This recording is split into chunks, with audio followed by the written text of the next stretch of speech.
Hi, welcome back to the channel. My name is Jay, and I'm a historian who obviously loves talking about the past and letting y'all know what I know. So, if you have not been following me until now, or have not found this video until now, this is actually part 7 of a 9-part series in which I read out my master's thesis entitled The Submarine and Maritime Strategy and give you an update as to where my research is. And so with that, this week we're going through the 6th chapter, Strategic Analyst. And let's get into it. Quote, "It is then particularly in the field of naval strategy that the teachings of the past have a value which is in no degree lessened. They are there useful not only as illustrative of principles, but also as precedents, owing to the comparison permanence of the conditions." End quote. Alfred Thayer Mahan. The Influence of Sea Power Upon History, 1660-1783. The introduction of new weapons and ship types before the First World War meant that they were untested in combat. The aftermath of the war gives historians and naval analysts the data that is necessary to properly evaluate their performance, identify what practices worked well, and determine which weapons were a failure and would not have had their investment continued. The submarine was not any different. Originally purchased by most of the world's navies for use as a coastal defense vessel, the submarine quickly showed its effectiveness as a commerce raider. This effectiveness was amplified by the lack of anti-submarine capabilities at that time. The following questions have guided the research for this thesis and will be answered in detail in this chapter. Once again, these queries ask whether a navy would have been able to successfully defend itself against a capital ship fleet like Germany's had Fisher been able to fulfill his plans to shift the Royal Navy to the flotilla defense. Could a full implementation of the flotilla defense tactic have eased the growing tensions with Germany and slowed down the arms race? Did Fisher and Tirpitz accurately foresee the future of naval warfare when they built their fleets? Finally, and most importantly, were the United States, Germany, and Great Britain able to use their submarines to accomplish their strategic goals? Impact on maritime strategy. From the perspectives of maritime strategy, the submarines showed that the guerre de course methods of wreaking havoc on commercial shipping were still relevant. Mahan, in his writings, stressed that defeating the enemy in a decisive fleet battle was the manner in which a navy would fight any conflict on the high seas, not attacking the merchant fleet. However, the submarine and Germany's use of their U-boats against merchant shipping proved that guerre de course had evolved. Instead of using privateers, a nation would use its submarines to inflict harm on its enemy's maritime shipping. If not for the United States' eventual entry into the First World War, it was entirely probable that Great Britain would have been forced out of the war by the end of 1917 because of the unrestrained U-boat attacks. Germany would reuse and amplify the use of unrestricted submarine warfare during the Second World War. The young men who commanded the U-boats during the Great War had survived the lean years of the Weimar Republic's fleet and risen to positions where they would guide naval policies. Chief among these men was Admiral Karl Dönitz, the commander of the U-boat branch of the German Navy.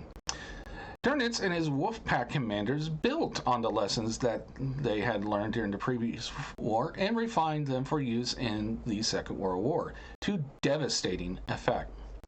Additionally, American submarine officers who saw little action during the Great War studied the German U-boat campaign and employed the same tactics against Japan in the Pacific under the command of career submariners Fleet Admiral Chester W. Nimitz and Admiral Charles Lockwood.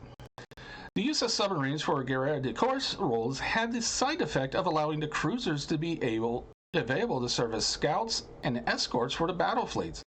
By the beginning of the First World War, cruisers had evolved into multi-purpose surface vessels, with the main intended roles including serving as independently deployed scouts who could report on enemy movements, provide naval gun support for amphibious operations, or as another line of defense protecting the battleships and battle cruisers.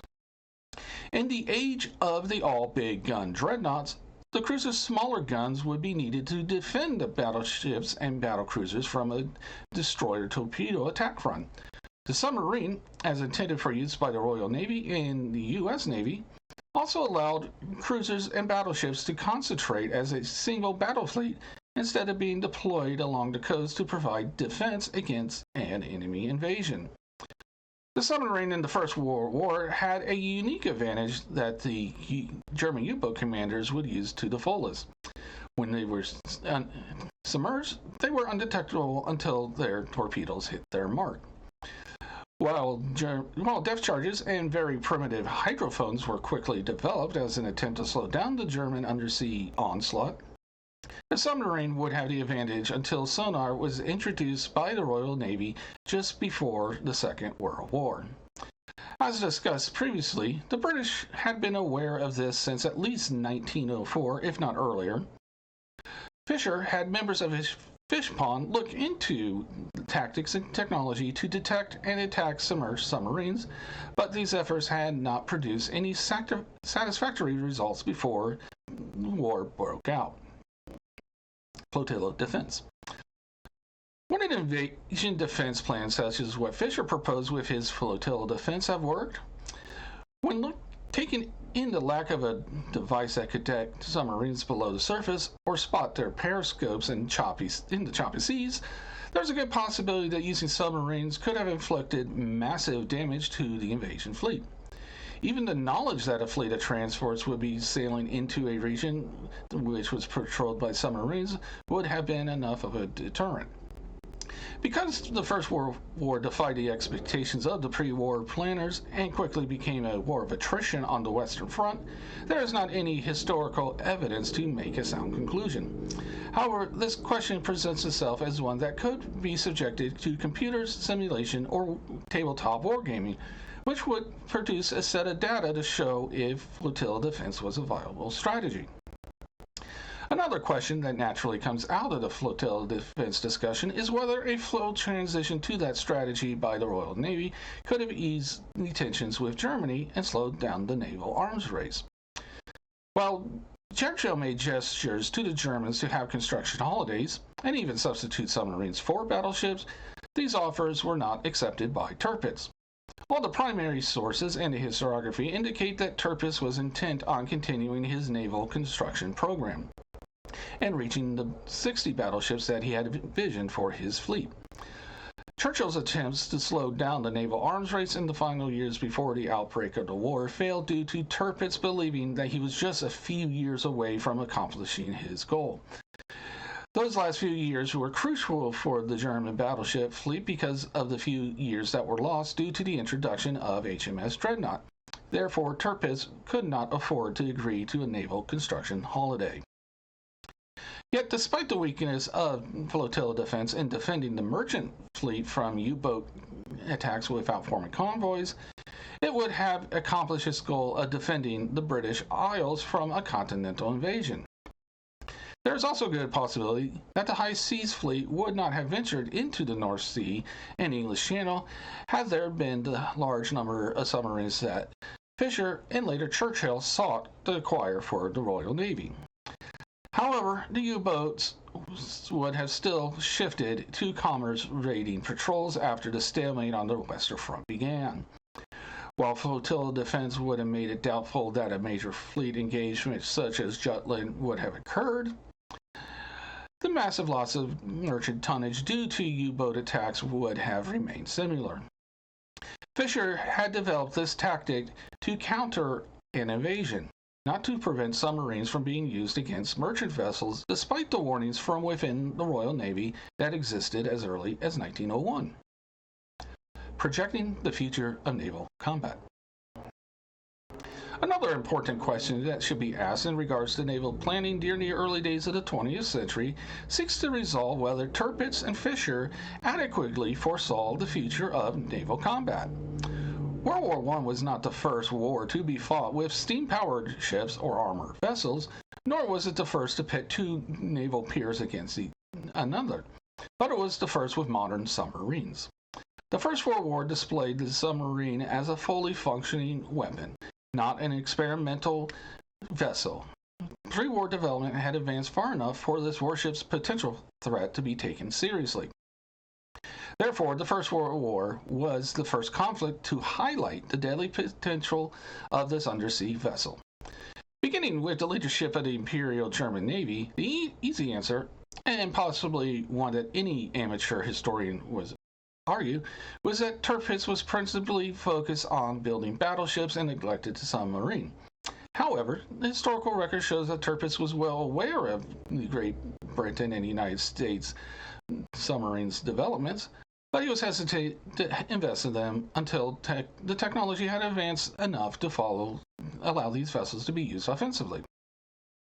With the Royal Navy as its most likely target, Tirpitz had to construct an offensively focused fleet. Therefore, no ship could be wasted on serving defensive roles, especially when faced with a numerically superior enemy. Yet, when it became apparent that the submarine had developed enough to be an offensive weapon, Tirpitz began investing in that vessel and included their funding in the naval laws in 1908 and 1912. This funding would produce the first diesel-electric submarines, and by the beginning of the First World War, Germany was in the process of completing 15 of the most advanced U-boats in the world at that time. On the other side of the North Sea, Fisher was similarly spotty when anticipating the future of naval combat. He did correctly foresee the rise of the submarine as a major threat to shipping. While he originally intended for the submarine, along with the destroyer, to be the first line of defense against an invasion of the British Isles, the submarine would quickly show itself to be the perfect ambush weapon when the Germans unleashed their U-boats against English shipping. However, Fisher's other favorite ship, the battlecruiser, would not fare as well in combat. Admiral Lord David Beatty's infamous sarcastic remark at Jutland, quote, "There seems to be something wrong with our bloody ships today," end quote, was after his battleship squadron lost two of these vessels due to explosions caused by German shells easily penetrating the weak armor. The British battleships, while battered, all survived the battles, but three of the battlecruisers came to rest at the bottom of the North Sea. The last battlecruiser that was built during this era was HMS Hood, which was infamously sunk with the loss of all hands but three by Bismarck during the Second World War, thus cementing that vessel type as an unsuccessful experiment. It should be noted that the submarines in the U.S. Navy during the First World War were used as they were intended, as coastal defense vessels. Yet, like the battle fleet, the American submarines saw little, if any, action against the German Navy. The United States is located at a far enough distance from Europe that only a few U-boats of the First World War possessed the endurance range to conduct patrols along the American East Coast. Additionally, the United States entered the war after the major naval engagements had been conducted, and the Royal Navy had de facto control of the Atlantic. Fulfilling the strategic maritime goals. Finally, did the United States, Great Britain, and Germany achieve the strategic maritime goals that it needed for their fleets to fulfill? Despite Mahan's advocacy that each navy should seek the same goal of control of the sea, whether on their own or allied with friendly fleets, each of the nations in this study had their own national policies to pursue.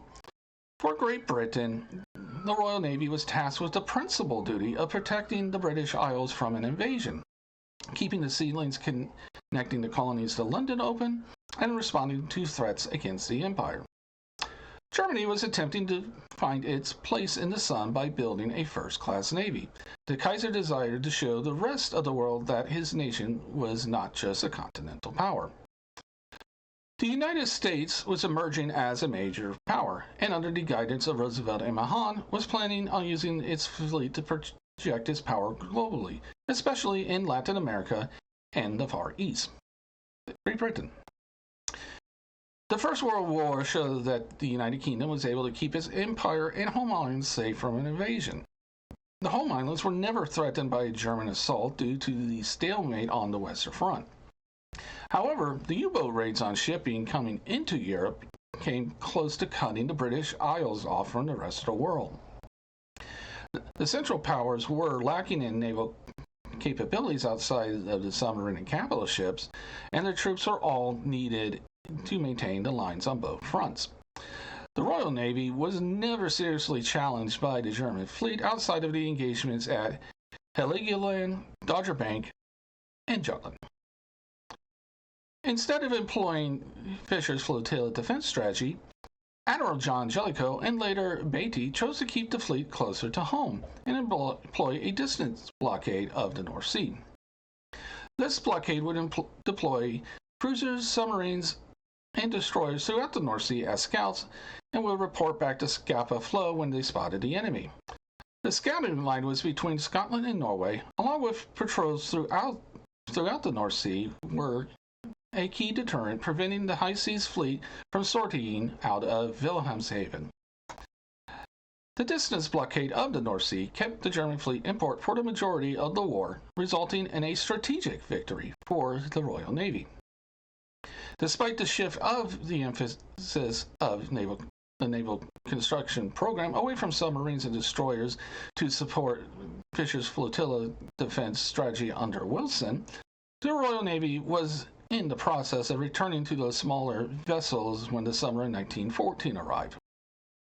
The First World War cut short the efforts of Churchill and the Admiralty to shift away from the battleships and battlecruisers that formed the backbone of the fleet. It would only be the Second World War in which the Royal Navy, U.S. Navy, and Germany completed the strategic shift away from lines of battleships facing one another to undersea and airborne naval tactics. In this regard, while flotilla defense was not tested in combat, Fisher was able to lay the foundation for the shift away from the old naval tactics to those that have been employed since the Second World War. Germany. The Imperial German Navy, which was built at great financial cost, spent most of the First World War in port. This would frustrate Tirpitz, as it would be the generals in the army who would be at the center of the German war effort, not the Navy. Furthermore, Churchill's jest that the High Seas Fleet was a luxury navy for the Kaiser to show off was proven to be an apt assessment. Shortly after the war broke out, it became apparent that the Kaiser had no intention of allowing his fleet to sortie into the North Sea and challenge the Royal Navy's Grand Fleet. More troubling, the High Seas Fleet remained in port during the crucial early weeks of the war, rather than cruising into the North Sea and English Channel to attack the Royal Navy before it could regain its full strength from the returning squadrons and flotillas that were on routine deployments globally. Had the Imperial Navy conducted this sortie, it would have seriously disrupted the efforts to deploy the British Army into France, making it possible for the Great War to conclude before Christmas of 1914 and in Germany's favor. Instead, the British were able to scurry across the Channel at ease, assist in slowing the German advance, and force the war into stalemate. The one section of the German Navy that had success were the U-boats. Despite the late start in their procurement, the training of the men on board these early U-boats centered on being deployed well in advance of the battle fleet with the goal of attacking the capital ships and cruisers of the approaching enemy. This training produced men who were ready to attack any ship that crossed their path. The submarine warfare that resulted would seriously threaten the effort to bring American supplies to Great Britain and France, and came close to starving the British Isles. The lack of an An effective anti-submarine strategy for most of the war amplified the ability of the U-boats to hunt their prey, and it was only when the American declaration of war that convoys were escorting destroyers began to be deployed. There is a strong argument that it was the second round of unrestricted submarine warfare during the early months of 1917 that was the final straw in the American reluctance to joining the war as an active participant. Had the threat of the loss of American lives, not just goods and merchantmen, have not been presented by the U-boats during their patrols, it is doubtful that the United States would have been able to gain the public sentiment in favor of war.